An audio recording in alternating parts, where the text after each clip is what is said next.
नमस्कार किसान भाइयों, मैं गजेंद्र एक बार फिर नई वीडियो लेकर आपके सामने। लगभग 2 से 3 दिन पहले हमने एक वीडियो अपलोड की थी जिसमें आपने भारी प्यार और बहुत ज़्यादा सपोर्ट किया। तो किसान भाइयों, हमें आपके ऐसे ही प्यार एवं सपोर्ट की ज़रूरत है।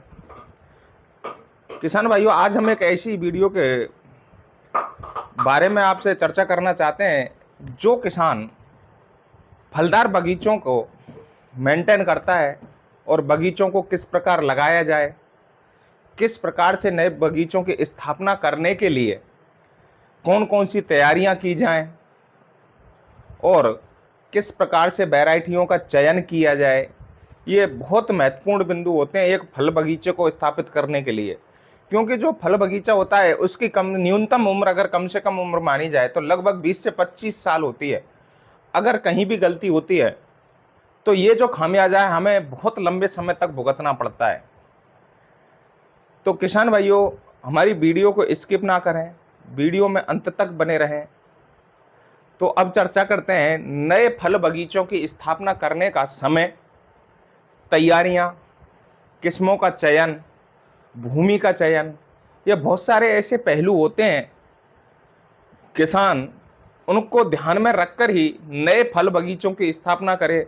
साथ साथ पुराने जो बगीचे हैं उनमें जीर्णोद्धार का कार्य, जीर्णोद्धार से मतलब होता है कि उसमें रोग ग्रसित टहनियाँ, बहुत सारे ऐसे कार्य होते हैं जो पुराने बगीचों में किए जाएं तो आगे चल के हमें भविष्य में बहुत ही अच्छा उत्पादन दे सकते हैं। किसान भाइयों, इस समय मई का माह चल रहा है और आज 21 मई हो चुकी है। तो जो किसान नए फल बगीचों की स्थापना करना चाहते हैं वो मई और जून माह में विशेषकर ध्यान रखें कि बगीचे स्थापित करने से पहले जो सबसे पहला चरण होता है वो गड्ढे खोदना। क्योंकि जब पौधे लगाए जाएंगे तो एक स्वस्थ गड्ढा होना चाहिए, उसमें किसी भी प्रकार का रोग नहीं होना चाहिए। किसान भाइयों, मानते हैं कि आपका पौधा स्वस्थ होगा और गड्ढे में अगर आपकी जमीन में किसी प्रकार का रोग या कीट उपलब्ध होंगे तो जो हमारा बगीचा जो हमने लगाया है वो सरवाइव नहीं करेगा, क्योंकि उसको अनुकूल परिस्थितियां नहीं मिलेंगी। किसी भी चीज को अच्छी वृद्धि करने के लिए अनुकूल परिस्थितियां होना बहुत ही महत्वपूर्ण पहलू होता है। तो किसान भाइयों, इस समय मई और जून के माह में नए फल बगीचों की स्थापना करने के लिए सर्वप्रथम गड्ढे खोदे जाएं। गड्ढों का साइज और गड्ढों को कितने दिन खुले रखना है, सबसे पहले गड्ढे के साइज की बात की जाए तो गड्ढों की जो साइज है वो 1 मीटर चौड़ा, 1 मीटर लंबा और 1 मीटर गहरा होना अति आवश्यक है। गड्ढे खोदने के पश्चात किसान भाई जब गड्ढा खोद लेते हैं तो गड्ढे से निकली हुई मिट्टी को ऊपर रख दें और अगर किसान कोशिश करे तो उनमें जो हमारा जमीन का वेस्ट होता है, जो हमारे फसलों के अवशेष होते हैं, उनको थोड़ा थोड़ा डालकर अगर गड्ढों में जला दिया जाए तो हमारे गड्ढों में जो रोग कीट पतंगे मौजूद हैं वो बिल्कुल नष्ट हो जाते हैं। अगर किसान ये कार्य नहीं कर सकता तो गड्ढों को लगभग 20 से 25 दिनों के लिए खुला छोड़ दें। खुला छोड़ने से क्या होगा कि जो बढ़ता हुआ तापमान होता है मई जून के महीने में, जहां तापमान 50 डिग्री के लमसम होता है, तो जब गड्ढों को खुला छोड़ेंगे तो धूप जब गड्ढों के अंदर जाएगी तो गड्ढों के अंदर मौजूद रोग और कीट बिल्कुल नष्ट हो जाएंगे।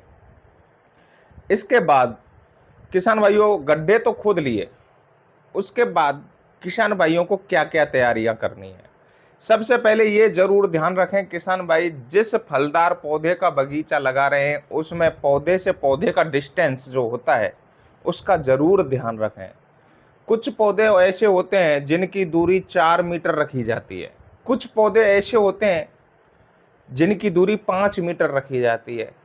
तो किसान भाइयों, बगीचा लगाने से पहले लाइन से लाइन और पौधे से पौधे की दूरी का अवश्य ध्यान रखें। दूसरा, इसके बाद किस्मों का चयन। किसान भाइयों, ऐसी किस्मों का चयन करना चाहिए जो कम समय में बेहतर उत्पादन दें।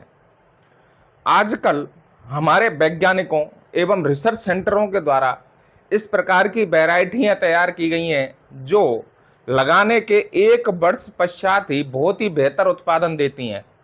तो ऐसी वैरायटियों का चयन करना चाहिए।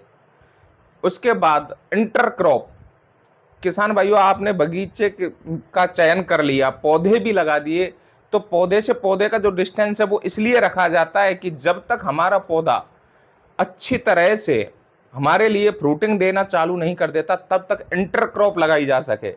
इंटरक्रॉप का मतलब ये होता है कोई भी सब्जी वर्गीय या कोई ऐसी फसल लगाई जाए जिससे जो हमने बगीचा लगाया है उसके पौधों की जो हाइट है उससे नीची हाइट वाली इंटरक्रॉप लगानी चाहिए। अगर किसान भाइयों माना कि आपने कोई भी नींबू अमरूद का बगीचा लगाया और आपने इंटरक्रॉप के रूप में सरसों लगा दी, तो हमारे जो बगीचा लगाया हुआ है वो डैमेज होगा, क्योंकि कोई भी पौधे की वृद्धि के लिए धूप अति आवश्यक होती है।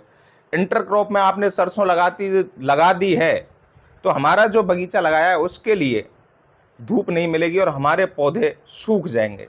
तो ये जरूर ध्यान रखें, इंटरक्रॉप में जो भी फसल लगाएं जो हमने बगीचा लगाया है उससे छोटी होनी चाहिए, अर्थात फल वर्गीय या सब्जी वर्गीय फसलों का चयन ज़्यादा से ज़्यादा करें। उसके बाद किसान भाइयों बगीचे की स्थापना हो गई।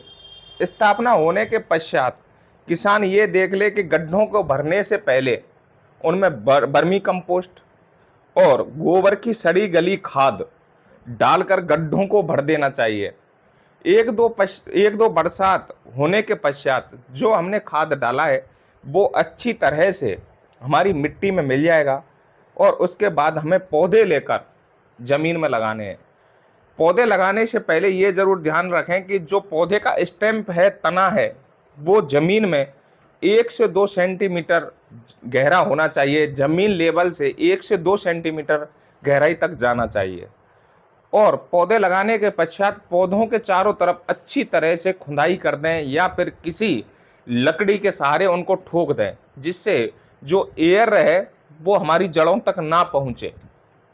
समय समय पर पानी देने की व्यवस्था की जानी चाहिए और जल निकासी की उत्तम व्यवस्था होनी चाहिए। बगीचों में जल भराव नहीं होना चाहिए कभी भी।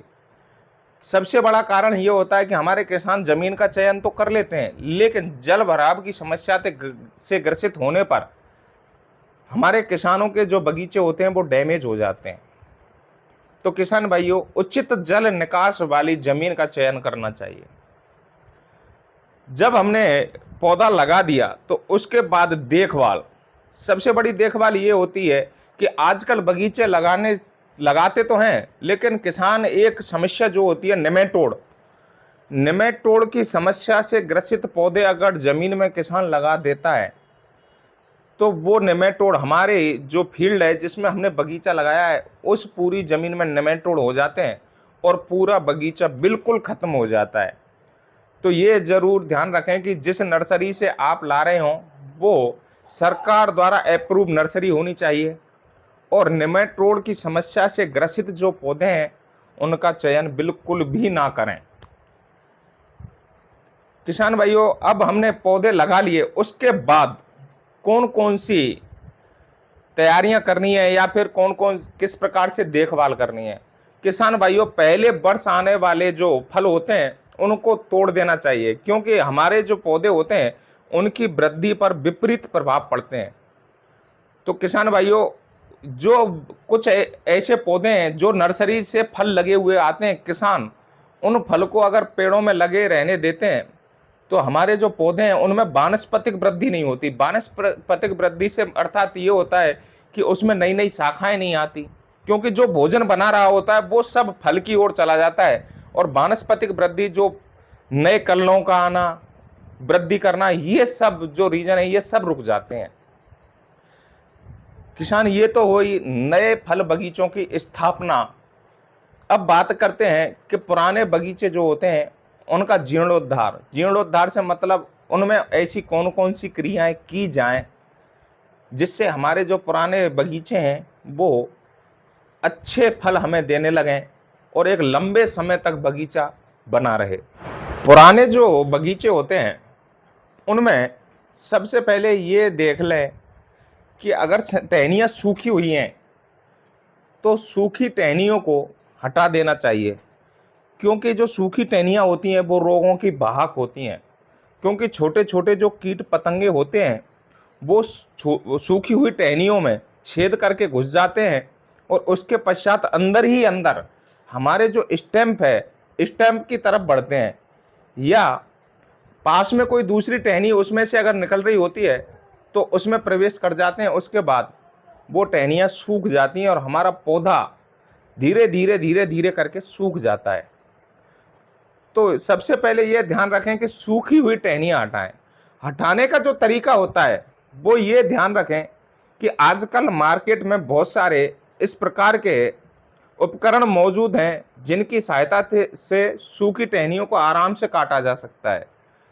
काटने के पश्चात किसान भाई नीला थोथा जो होता है उसका लिक्विड बनाकर कटे हुए हिस्से पर लगा देना चाहिए। इससे क्या होगा कि हमारा जो तना है या फिर जो डाल हमने काटी है उस पर एक लेप लग जाएगा, जिससे जो इंसेक्ट होते हैं वो अंदर नहीं जाते। आजकल और इस समय बहुत सारे फल बगीचों में नीला थोथा के अलावा चूना और कॉपर सल्फेट का घोल बनाकर तने पर लगा दिया जाता है। तने पर लगाने से क्या होता है कि जो इंसेक्ट स्टेम्प के सहारे पौधे पर चढ़ रहे होते हैं वो नहीं चढ़ पाते, क्योंकि इसकी गंध और ये जो केमिकल होता है ये कीट पतंगों को अच्छा नहीं लगता, जिससे हमारे जो पौधे हैं वो कीट पतंगों से बचे रहते हैं। या कुछ फलदार बगीचे ऐसे हैं जिनमें स्टेम्प पर पॉलीथीन लपेटकर या ग्रीस लगाकर, क्योंकि बरसात में जब बरसात हो रही होती है तो कीट पतंगे जो इंसेक्ट हैं वो जमीन से निकलकर, क्योंकि जमीन में तो अंदर पानी चला जाता है और वो अपना सहारा पौधों को लेते हैं और पौधों पर ऊपर रहकर उन्हीं को खाते रहते हैं। तो पौधों के चारों तरफ पन्नी लपेटकर या फिर ग्रीस लगाकर, जिससे इंसेक्ट जब हमारे स्टेम्प पर चढ़ेगा तो चढ़ने पर ग्रीस लगाने से वो उसी में चिपक जाएगा और चिपकने के पश्चात वो वहीं खत्म हो जाएगा। पन्नी लगाने से इंसेक्ट उस पर चढ़ नहीं पाते। ये जो 3 तरीके हैं ये बगीचों को बचाने के बहुत ही अच्छे तरीके हैं। खरपतवार नियंत्रण, पुराने जो बगीचे हैं उनमें खरपतवार नियंत्रण इस समय कर लेना चाहिए।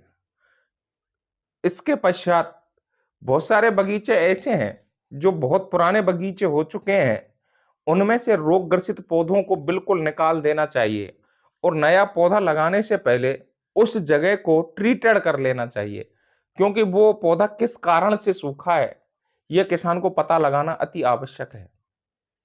अगर किसान उसी जगह पौधा लगाना चाहता है तो उस जगह गड्ढा खोदकर उस गड्ढे में आग लगाना अति आवश्यक है, क्योंकि जो पहले पौधा सूखा था उसके जो कारण उसमें मौजूद हैं वो समूल नष्ट हो जाएं, बिल्कुल नष्ट हो जाने चाहिए।